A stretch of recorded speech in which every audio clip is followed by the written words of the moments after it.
Everyone dreams about living an uncommon life, but how we define that dream is very different for each of us. And for most, it's a lifelong pursuit. Welcome to the Uncommon Life Project podcast.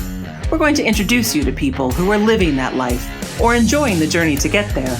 We're going to also give you some tools, tricks, and tips for starting or accelerating your own efforts to live an uncommon life, a life worth celebrating and savoring. Please welcome your hosts, Brian Dewhurst and Philip Ramsey. Hello and welcome everybody to another episode of the Uncommon Life Project, where I'm your host, Philip Ramsey. And I am Brian Dewhurst. Thanks for tuning in to another episode. We have to probably apologize that we haven't shot one for a while. Let's just be frank. Hiatus. Little hiatus, if you will. It felt good though, honestly. It did and it didn't. So I should probably apologize for this. This is kind of like my main thing in the company. One of them, I should say, I champion the podcast. And this last time, let's just be really honest, we've grown and we've helped facilitate. We've brought in new people. We are growing at Uncommon Wealth Partners. It feels really good because we're going to go impact more people. But one person that we get to interview today is actually somebody that we onboarded. He's a new advisor. His name's Arron Cramer. Welcome to the show, my man. What's good? Not much. I'm glad to be here, guys. This is exciting. Feels like we've done this before. It's almost like a deja vu.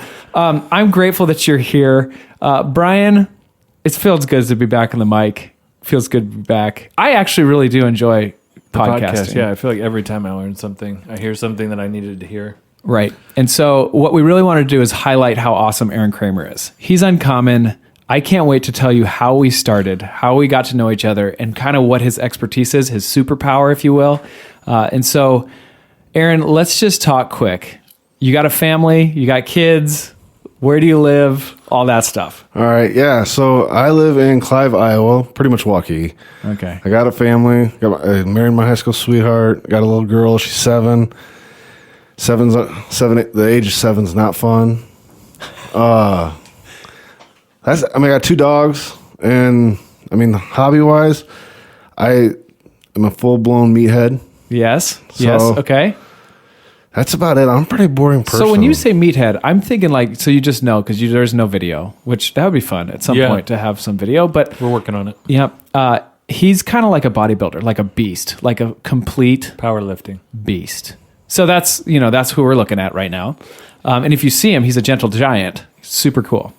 So I want to go into how did we first connect? Because I love this story. Yeah. I could talk about it again. I could talk about it all day. So, we first met. I was trying to get involved with FPA, the Financial Planning Association, and so I reached out to get contacted, and good old Phil, you gave me a phone call, and I think we talked on the phone for a good hour. Yeah, it should have been 15 minutes. Yeah. So my responsibility with Financial Planners Association is kind of like adding new members. So if somebody's interested in the organization, I'll give them a call and just say, hey, this is why I like it. Anyway, so Arron expressed interest in Financial Planners Association of the chapter of Iowa. So I gave him a call. And I remember on the other line was just a guy who really wanted to do right, cared about people, just didn't know how to build a business. Didn't know what he didn't know. Didn't know what he didn't know. And so we talked for an hour, and I just honestly really just encouraged you, like, hey, how you're practicing is different. I didn't really say uncommon, I don't think, but no. I was thinking uncommon. And then we just kind of kept talking about it and just kept encouraging you and that. And then you and I hung out a couple times at FPA. Yep. And then you and I you started an organization, kind of a group. And what was that group? Why did you start it? And that kind of then goes into kind of your expertise, I think. Yeah, so I started like a psychological, emotional money masterminds group because I love that whole side of our career. But with that, I knew you were being different. So I was like, oh, Phil like this. He likes the whole counseling side of money.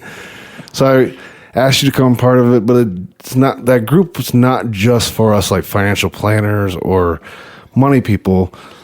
It's so we have therapists in the group. We have financial coaches that just do like money, like budgeting kind of thing.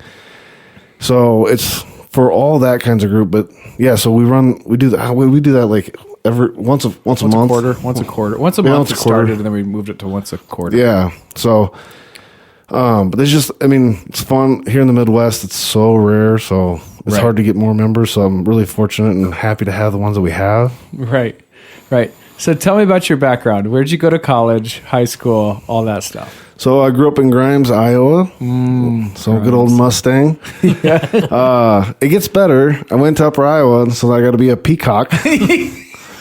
So yeah. So I don't actually know if they make that noise, but it felt appropriate. Felt right. it was. Was right. I mean, so I wrestled up there. I mean, to the point, like I think They have peacock wrestlers. Did you know that? yeah, we don't. Those singlets had to be amazing. Yeah, we at the wrestling team we do the perch fork. We don't really do the whole peacock thing. Oh, Yeah. wow. So Okay. We'll leave it there. yeah, there's other jokes there, but it's fun. So wrestled up there for 4 years, and then came back home. I mean, to do this whole. How long you been doing the financial advising? I think I'm going on my 7th year here. Right. Yeah, so I've done 6. I've knocked out 6. You're at the tipping point. Yeah. Japanese proverb business. The tipping point is reached at the end of 6 years, 7th year in your business. That's good to hear because, I was told, and I don't know what you guys were told when you first got in the business. It's like, oh, you're going to make so much money in the beginning. Like, Yeah. first 5 years, you're going to be making 100,000. No. And Yeah, maybe, I guess. I quickly found out, like, I mean, I don't even care how cool you are unless you're like Division I football player. Right. Everybody wants you sitting in their living room. That ain't happening. No. Right. Unless you do something shady. You're selling something that might not be the best for people. Get Yeah. upfront commissions, that Yeah, kind you're of taking things. a product to anybody will listen to you. Right. Yeah, that's what I know. So I've noticed like those guys that get there really fast, like they make a lot of money. They hit that like ceiling really quick because Right. they're not getting referrals because they're being shady. Right. But these guys in our world that like are ginormous, and then you tell them, they're like, "Well, how fast did it take you to build?" And they're like, "Oh my gosh, 10 years." Right. Right. Like oh. But now they just sit there and they get referrals like crazy crazy. because Right. they did it right, Right. from the beginning and always did people right. So you've had 6 years of experience and you're bringing over clients to the Uncommon world. And so there could be people right now listening to this podcast. They have never heard of Uncommon Wealth other than you telling them, hey, this is a new team I'm on. Yeah. So welcome to the show. Welcome to the brand, everybody. And also welcome to you. Like there's not a lot of people that will let wear the Uncommon brand because it's, to Brian and I, it's kind of like this is our child. So you don't want Yeah. to just, it's like our last name almost. It's part of us. And so I'm grateful that you get to have the honor of being Uncommon, and you always were Uncommon. And that's kind of what I kind of saw from you at the beginning. And Yeah, so, I feel privileged. It's cool. well, I want Brian to talk because he's awesome. Well, it's funny because you guys obviously had a little bit more of a history than I was pulled in. And the first time we met, I was like, oh man, we got to get this guy. He's part of the fold. So it was a quick and easy answer, to get him over here, and because of the groundwork the two of you had. And so I'm super excited, and we want to build a firm that has a lot of different specialities and expertises and skill sets. And Aaron, you definitely bring those to the table. So that's kind of where I wanted to pivot. We've talked a lot, Philip, on some podcasts, had some guests on about student loans, the epidemic of student loans in our country. It's over like 1.3 trillion now, student loan debt. 30% of it is like non-performing, meaning people aren't paying those bills. And so there's just a lot of confusion in that space. There's a lot of debt in that space. And that's kind of one of the areas you focused on. So Yeah, I gotta be happy because I'm a millennial. I know we make big jokes about all that fun stuff, but student loans is a big one. So I kind of feel like I had to go get educated on that. Last I looked, if you fact check me and I'm wrong, it's because I'm not, I haven't looked, but like last I looked, I was the first one in Iowa to have my CSLP. Okay. So, what is a CSLP? certified student loan professional. There it is. nice. So Which is a big deal. Like these are big decisions, and they're a lot of dollar it's bills. Hundreds of thousands of dollars potentially per person or Right. per couple. And people go into that willy nilly. You don't have a plan. You get taken advantage of pretty quickly. yeah, that's the whole system. Like the federal government, I'll give it to them that they've done a lot to like help, but they have made it so hard to understand what is happening. It's been easy on the front end to get the money, and it's very difficult on the back end. Yeah. To figure it out. So hard. Because that test, like, I know I don't like tests. I'm not a great test taker, but we all, like us sitting here, we've all had to pass hard tests just to get into the business. And this one, it trumped our securities exams. And I was just like, that you was and not Philip easy. are kindred spirits. Yes, we are.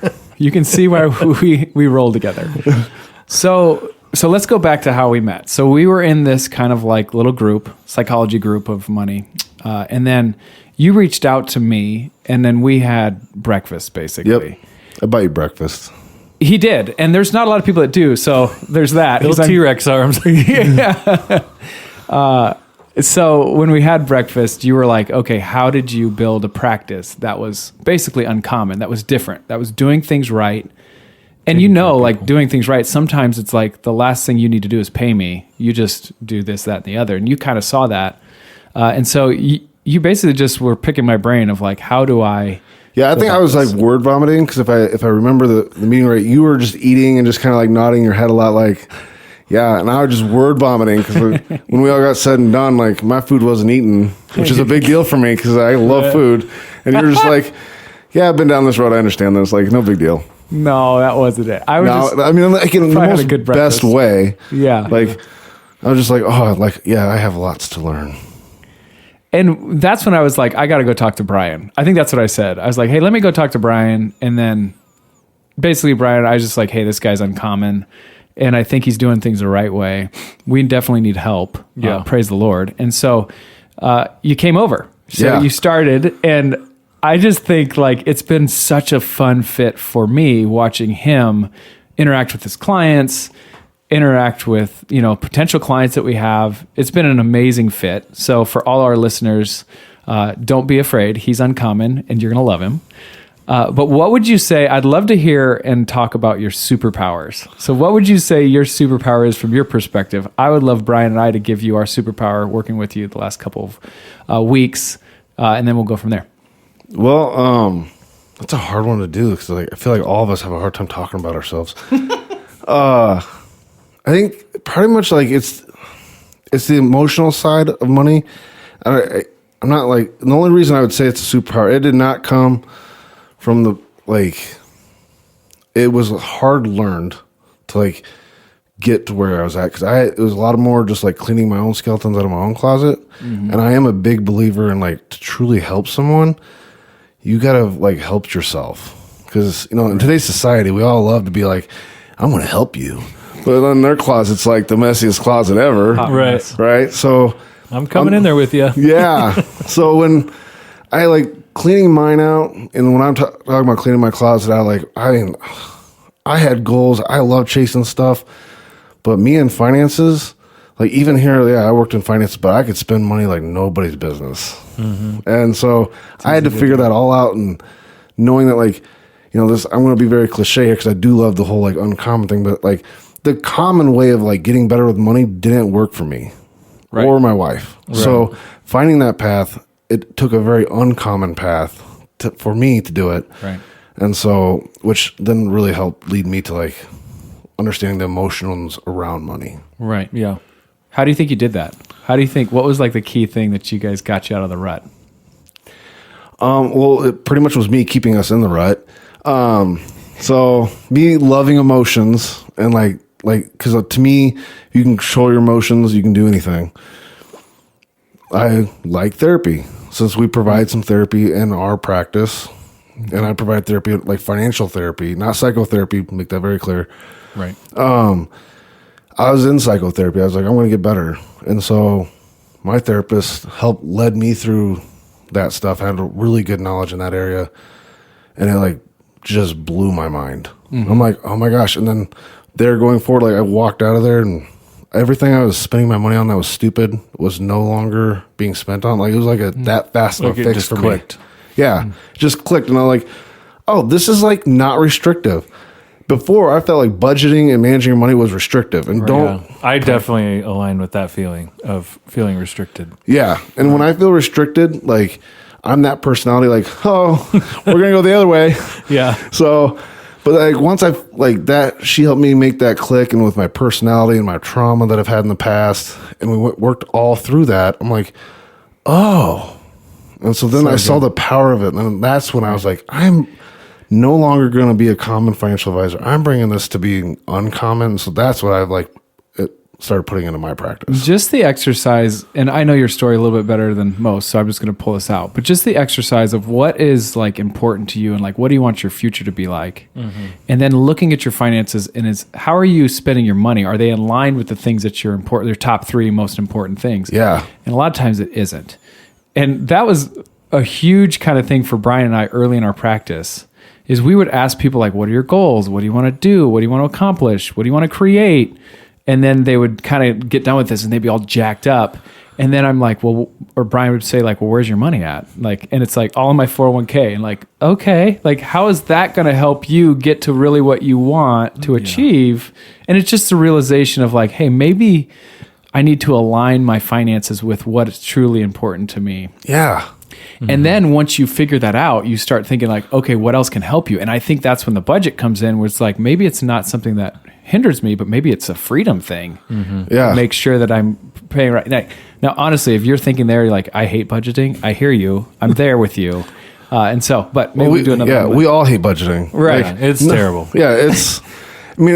It's a very... But it's effective. Well, the interesting thing... Yeah, it's so effective. My mom, I remember her growing up with the checkbook out, and she'd always be doing this stuff in the checkbook, and like when we, I'm 40 to date myself as the airing of this, but, like we had a checkbook, but you didn't really use it. It was like in the drawer, worst case scenario. Right. Yeah. Right. So you weren't balancing a budget with a checkbook. And now, like, there really is these, let's use an app, and it's all retroactive. And so it is a frustrating experience right now. Yeah, I mean, there's nothing more like in your face, like making you like see the bigger picture than when you're doing your budget. Right. And then to do it with a spouse that's typically wired the opposite of, most couples are wired differently with money. And I think the other thing to touch on something with you, we all hear it that, money is one of the top 2 reasons for divorce. But even like being in this, even being in this business, it's like, what are we actually doing to help couples avoid that?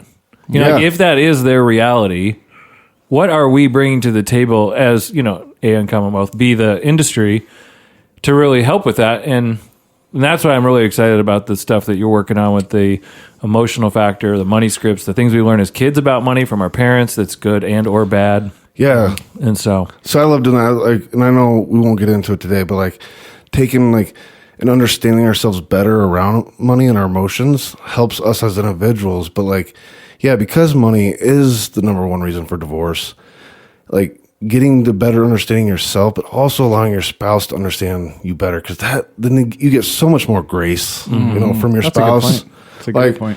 I mean, my wife would just get so frustrated with me, but then once she kind of realized my entire story and like how all my trauma in my life kind of came together, but just and then growing up, my childhood, and she's like, "Oh, Arron, that's this," But then it goes back to like setting like good boundaries with your spouse and like understanding how to like talk to them around money. Like, right.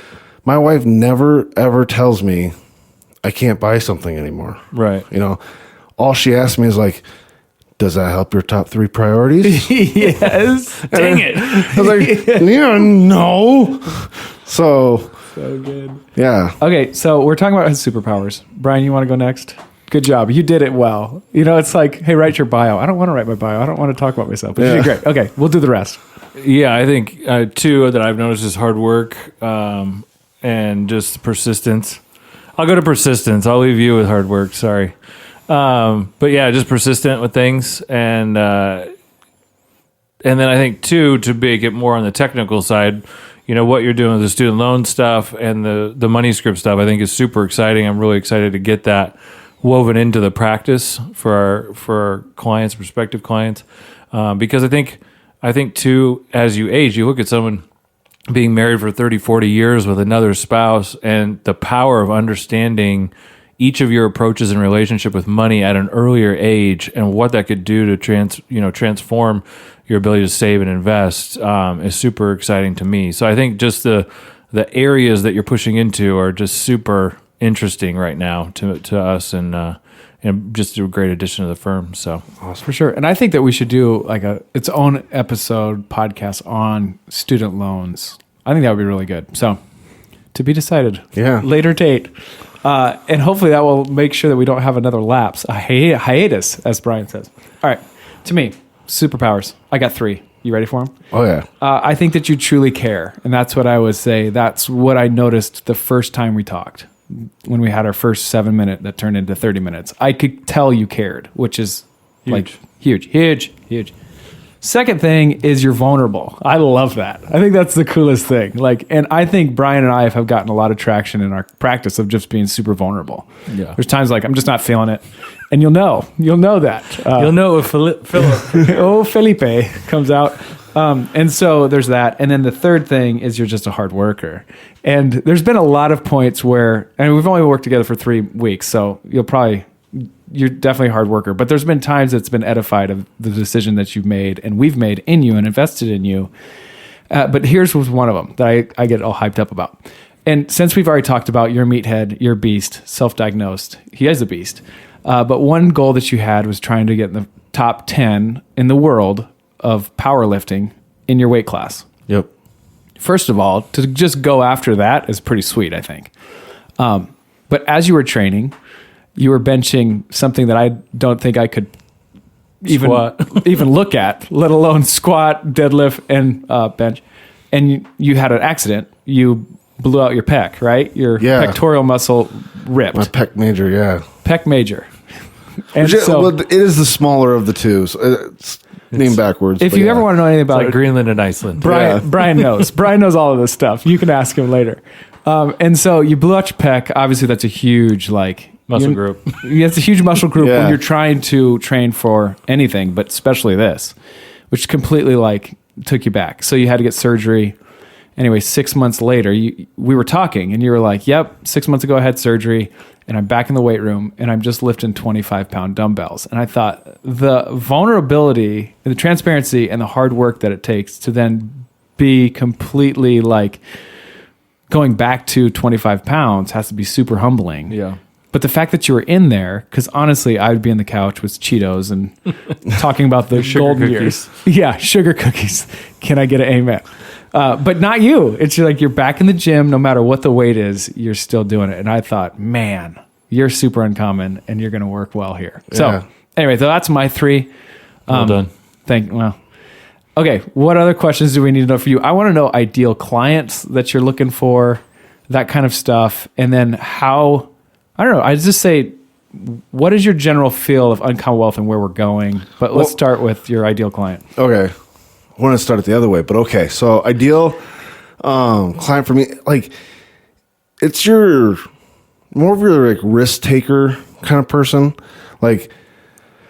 If you're that person that's constantly you're just going to take a toe and you're going to tap, so you don't know if you want to jump in to your goals and stuff like that. Water looks cold. Yeah, water looks cold. We're not going to get along. We're not we might be able to go grab a beer, but we're not going to make any progress because you're going to feel so much pressure from me because I'm that person hey, I need you to jump into that lake. That looks fun. I was okay, do you need to test the water? I'm nope, I'm already running. I'm jumping in. Mm-hmm.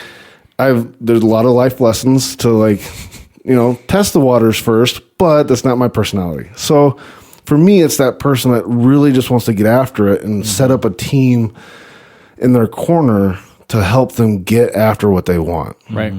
So that's my ideal client. Right. I would also say too, that's really aligned with Uncommon Wealth Partners. And I'm always saying this because all of our listeners have probably heard this before, but maybe not your listeners, but the clients that we have trouble working with are the clients that don't know what they want. Yeah.